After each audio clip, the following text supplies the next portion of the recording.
Innal hamdalillah nahmaduhu wa nasta'inuhu wa nastaghfiruh wa na'udzu billahi min shururi anfusina wa min sayyiati a'malina man yahdihillahu fala mudilla lahu wa man yudlil fala hadiya lahu ashhadu an la ilaha illallah wahdahu la sharika lahu wa ashhadu anna muhammadan 'abduhu wa rasuluhu salawatullahi wa salamuhu alaihi nabiyyina wa habibina Muhammad sallallahu alaihi wa ala alihi wa sahbihi wa sallam. Qala Allah ta'ala fi kitabihil karim, ya ayyuhalladzina amanu ittaqullaha haqqa tuqatih wa la tamutunna illa wa antum muslimun. Ya ayyuhan nasu ittaqu rabbakum alladzi khalaqakum min nafsin wahidah wa khalaqa minha zawjaha wa batha minhuma rijalan katsiran wa nisaa'a. واتقوا الله الذي تساءلون به والأرحام إن الله كان عليكم رقيبا يا أيها الذين آمنوا اتقوا الله وقولوا قولا سديدا يصلح لكم أعمالكم ويغفر لكم ذنوبكم ومن يطع الله ورسوله فقد فاز فوزا عظيما أما بعد فاعلم أيها الناس فإن أصدق الحديث كتاب الله وخير الهدى هدى محمد صلى الله عليه وعلى آله وصحبه وسلم وشر الأمور محدثاتها فإن كل محدثة بدعة وكل بدعة ضلالة وكل ضلالة في النار. معاشر المسلمين sidang Jumat rahimakumullah. Setiap manusia pasti menginginkan keuntungan dalam hidupnya. Setiap manusia pasti menginginkan keberhasilan, kesuksesan di dalam hidupnya. Tapi mau atau tidak mau, sadar atau tidak, yang namanya al-insan, manusia, ternyata berada di dalam kerugian, kebinasaan, kekurangan. Karena Rabbuna Azza wa Jalla berfirman dalam surat yang insyaallah ta'ala kita hafal bersama, wal asri innal insana lafi khusr. Demi masa, kata Allah, ketika Allah Azza wa Jalla bersumpah atas nama makhluknya, para ulama mengatakan berarti setelah kalimat sumpah tersebut Allah ingin mengabarkan sesuatu yang sangat teramat penting, ya ikhwan. Apa itu? Innal insana lafi khusr. Sesungguhnya al-insan ay jami'un nas, seluruh manusia, lafi khusrin, benar-benar berada di dalam kerugian, kebinasaan, kekurangan. Mau atau tidak mau, menginginkan atau tidak, sadar ataupun tidak. Ketika seorang pedagang dia ingin berdagang di atas muka bumi ini, yang paling pertama pasti dia cari modalnya, ya ikhwan. Ketika pedagang itu mendapatkan modal, dia putar modalnya menjadi 3 jenis pedagang. Pedagang yang pertama, ketika dia putar modalnya, maka habis modalnya, tidak dapat untung, rugi luar biasa, buntung, modalnya habis, bahkan mungkin bisa jadi keluarganya berantakan. Pedagang pertama ini kerugiannya sifatnya total atau full. Ada pedagang yang kedua, ketika dapatkan modal, dia putar modalnya, mengalami kerugian tapi tidak seperti yang pertama. Mungkin modalnya masih ada, tapi tidak dapat untung, ruginya pun sedikit mungkin, tapi tetap rugi. Dan kerugian pedagang kedua ini sifatnya parsial atau sebagian. Dan ada pedagang yang ketiga, ketika mendapatkan modal, dia putar modalnya, mendapatkan keuntungan yang luar biasa besarnya. Kita, kata para ulama, ya ikhwan, hidup di atas muka bumi ini layaknya seperti seorang pedagang itu. Allah tabaraka wa ta'ala berikan modal kepada setiap manusia. Apa modalnya? Allah azza wa jalla berfirman di dalam surat Fatir, surah 35 ayat 37, wa hum yastarikhuna fiha, dan mereka penghuni neraka berteriak meminta kepada Allah Azza wa Jalla. Apa yang mereka minta, ikhwan, kepada Allah?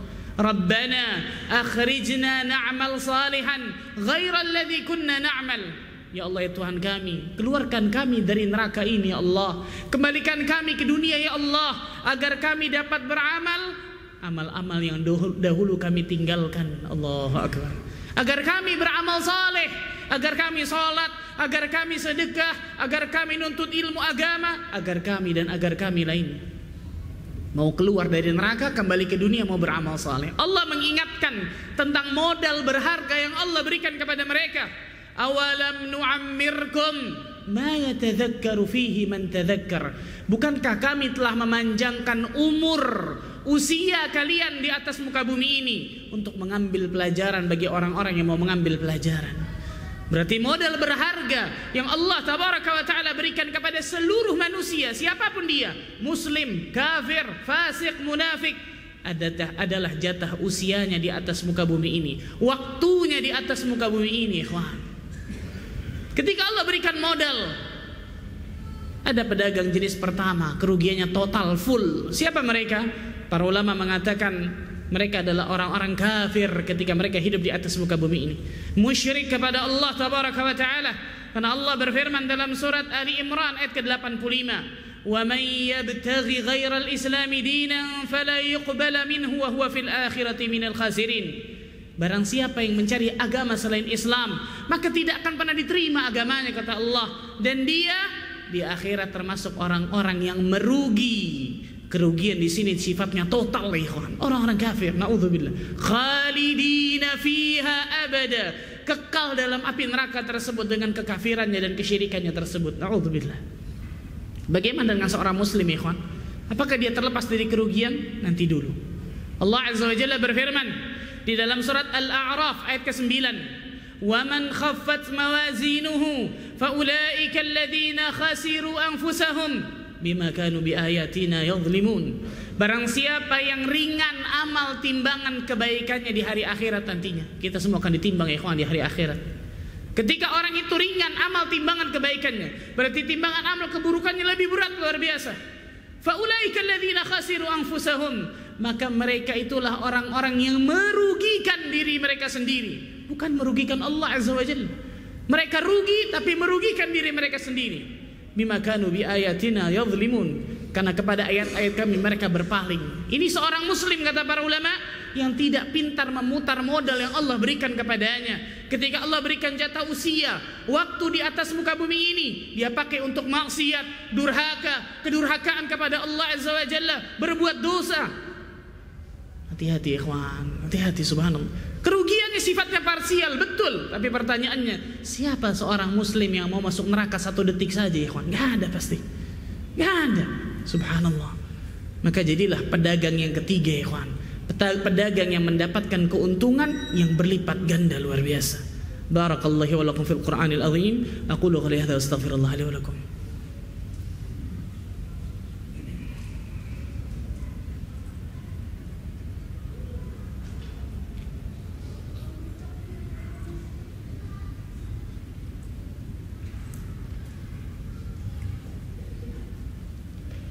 الحمد لله حمدا كثيرا طيبا مباركا فيه كما يحب ربنا ويرضى والصلاة والسلام على رسول الله وعلى آله وصحبه ومواله ولا حول ولا قوة إلا بالله. Siapa pedagang yang ketiga, ikhwan, yang ketika didapatkan modal, mendapatkan keuntungan yang luar biasa berlipat ganda? Mereka adalah orang-orang yang menjalankan keempat kriteria yang Allah sebutkan dalam surat Al-Asr di ayat terakhir tersebut. Illal ladzina amanu, kecuali orang-orang yang beriman, wa amilus salihat, beramal saleh, wa tawasaw bil haq, saling menasihati di dalam kebenaran, wa tawasaw bis sabr, saling menasihati di dalam kesabaran. Yang pertama, illal ladzina amanu, kecuali orang-orang yang beriman. Perhatikan, Allah tidak katakan illal ladzina aslamu, kecuali orang-orang yang Islam, karena seorang muslim bisa menjadi pedagang yang kedua, sifatnya parsial kerugiannya. Tapi kalau dia seorang mukmin, derajatnya jelas lebih tinggi daripada hanya seorang muslim. Setiap mukmin sudah pasti muslim, tapi tidak sebaliknya. Setiap muslim belum tentu mukmin, karena derajat mukmin lebih tinggi daripada derajat muslim. Dan Allah sebutkan dalam Al-Quranul Karim banyak, luar biasa, sifat-sifat seorang mukmin dan mukminah yang sejati dalam pandangan Allah tabaraka wa ta'ala. Yang pertama, iman, ikhwan, iman. Ketika iman itu masuk ke dalam hati seseorang, diucapkan dengan lisannya, dan itu berbuah dengan amalan. Maka setelah Allah katakan illal ladzina amanu wa amilus salihat, beramal saleh. Dalam Al-Quran kita akan temukan banyak ayat tentang dua ini, ikhwan. Beriman, amal saleh. Iman, amal saleh. Iman, amal saleh. Karena dengan dua inilah kita akan mendapatkan kebahagiaan, ikhwan. Dan para ulama tafsir mengatakan, kalau ada dua kata ini, iman dan amal saleh, maka insyaallah ta'ala di dalamnya pasti ada ilmu agama, ilmu syar'i iman, ilmu, dan amal saleh. Kenapa?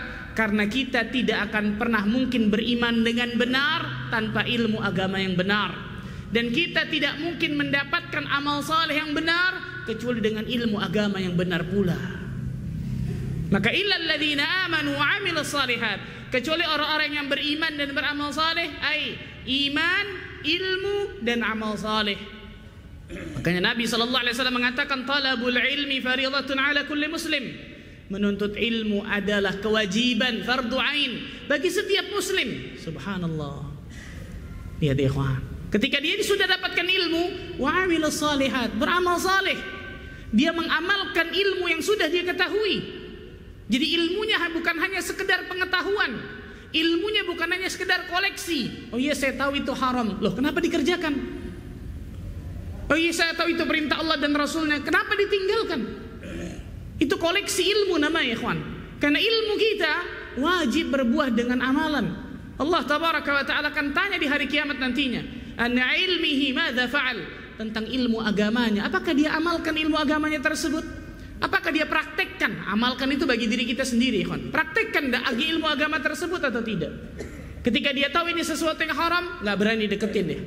Itu mengamalkan ilmu. Ketika dia tahu ini perintah Allah dan Rasulnya, dia berusaha sekuat tenaga mengerjakan perintah tersebut. Itu mengamalkan ilmu, mempraktikkan ilmu. Illal ladzina amanu wa 'amilus shalihat. Dua, ya ikhwan. Iman, ilmu, dan amal saleh. Kemudian wa tawassaw bil haq, saling menasihati di dalam kebenaran. Ini yang kita kenal dengan namanya ad-da'wah. Ad-da'watu ila Allah, mengajak manusia ke jalan Allah tabaraka wa ta'ala. Ketika orang sudah punya ilmu, iman, amal saleh, maka dia mengajak sekitarnya. Dan yang paling wajib jelas, ya ayyuhalladzina amanu qu anfusakum wa ahlikum nara. Wahai orang-orang yang beriman, jaga diri kalian. Lihat, yang pertama diri kalian dulu, baru keluarga kalian, kemudian keluarga kalian dari api neraka Allah azza wajalla. Menjadi kewajiban bagi setiap kepala keluarga untuk menyelamatkan anggota keluarganya dari api neraka Allah. Kepala keluarga yang sukses, ya ikhwan, bukan kepala keluarga yang bisa memberikan materi duniawi luar biasa kepada keluarganya. Bukan. Kepala keluarga yang sukses standar Al-Quran adalah kepala keluarga yang bisa menyelamatkan anggota keluarganya dari neraka Allah tabaraka wa ta'ala. Itu kepala keluarga yang sukses, ya ikhwan. Berapa banyak kita lihat kepala keluarga, subhanallah, untuk mengajarkan sifat sholat Nabi kepada anak dan istrinya nggak pernah. Untuk mengajarkan sifat wudhu Nabi kepada anak istrinya nggak pernah. Untuk mengajarkan tata cara baca Al-Quranul Karim kepada anak istrinya nggak pernah. Kenapa? Karena dirinya kosong tentang ilmu agama Allah. Apa yang mau dia sampaikan kepada keluarganya? Lihat, ilmu, amal, iman, baru kemudian dakwah. Dan yang paling wajib jelas dari ring satu kita dulu, keluarga kita. Kemudian selanjutnya tambah besar. Yang terakhir, wa tawassaw bis sabr, saling menasihati di dalam kesabaran. Allah tabaraka wa taala berikan modal lagi di ujung ini, ikhwan. Karena ketika kita beriman, apalagi iman di akhir zaman, butuh kesabaran. Ketika kita nuntut ilmu agama Allah, butuh kesabaran. Ketika kita beramal saleh, butuh kesabaran. Dan ketika kita berdakwah di jalan Allah azza wa jalla, butuh kesabaran. Bahkan kesabaran itu harus diikat lagi dengan istiqomah di dalam kesabaran. Karena itu Allah tutup wa tawassaw bis sabr, saling menasihati di dalam kesabaran. Semakin banyak orang melaksanakan 4 kriteria ini, semakin beruntung dirinya dunia akhirat. Semakin sedikit dia melaksanakan 4 kriteria ini, semakin merugi diri dunia akhirat. Allahumma salli ala Muhammad wa ala ali Muhammad kama sallaita ala Ibrahim wa barik ala Muhammad wa ala ali Muhammad kama barakta ala Ibrahim fil alamin innaka Hamidum Majid. Allahumma aqsim lana min khashyatika ma tahulu bihi bainana wa bain ma'siyatik wa min ta'atika ma tuballighuna bihi jannatak wa min al-yaqini ma tuhawwinu bihi alaina masa'ib ad-dunya ومتعنا اللهم بأسماعنا وأبصارنا وقواتنا أبدا ما أبقيتنا واجعله الوارث منا واجعل ثأرنا على من ظلمنا وانصرنا على من عادانا ولا تجعل مصيبتنا في ديننا ولا تجعل الدنيا أكبر همنا ولا مبلغ علمنا ولا إلى النار مصيرنا، واجعل الجنة هي دارنا وقرارنا، ولا تسلط علينا بذنوبنا من لا يخافك فينا ولا يرحمنا برحمتك يا أرحم الراحمين. اللهم اغفر للمسلمين والمسلمات والمؤمنين والمؤمنات الأحياء منهم والأموات، إنه سميع قريب مجيب الدعوة يا قاضي الحاجة. ربنا ظلمنا أنفسنا وإن لم تغفر لنا وترحمنا لنكونن من الخاسرين. ربنا لا تزغ قلوبنا بعد إذ هديتنا وهب لنا من لدنك رحمة إنك أنت الوهاب. اللهم أرنا الحق حقا وارزقنا اتباعه، وأرنا الباطل باطلا وارزقنا اجتنابه. اللهم إنا نعوذ بك من جهد البلاء ودرك الشقاء وسوء القضاء وشماتة الأعداء. اللهم إنا نعوذ بك من زوال نعمتك وتحول عافيتك وفجاءة نقمتك وجميع سخطك. اللهم أعنا على ذكرك وشكرك وحسن عبادتك. اللهم أعنا على سكرات الموت، واجعل آخر كلامنا من الدنيا شهادة أن لا إله إلا الله وأن محمد رسول الله وأنت راض عنا غير غضبان. اللهم إنا نسألك الجنة وما قرب إليها من قول أو عمل، ونعوذ بك من النار وما قرب إليها من قول أو عمل.